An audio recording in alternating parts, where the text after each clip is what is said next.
મારું નામ કિશન છે. હું પ્રાર્થના સમિતિમાં ઊભો છું. હું જીતીશ તો દરેક રૂમમાં જઈ યોગી ક્રિયાનું અને દીપકનું કહીશ અને લખાઈશ. મારું નામ હિમાંશુ છે. હું પ્રાર્થના સમિતિમાં ઊભી રહ્યો છું. મને વાટ આપશો તો તમને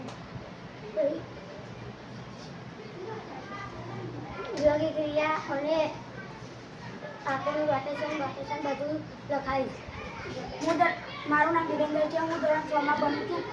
કાલે 12 સમિતિ રાખેલું છે તો હું તેમાં પ્રાર્થના સમિતિમાં મારું નામ જનક છે. હું બાળ સમિતિમાં ઊભો છું. હું છોડવાના રૂપેશ અને સુરક્ષિત સરસ્વતી માતાને હાર બનાવી. મારું નામ રોહન કુમાર છે. હું મધ્યાહન ભોજનમાં ઊભો છું. મને વોટ આલજો, હું જીતીશ. મારું નામ ગૌરવ છે. હું ફૂલબાગમાં ઊભો છું. જો તમે મને વોટ આપશો તો હું દરેક રૂમમાં એક ફૂલ મૂકીશ અને સરસ્વતીના હાર મૂકીશ.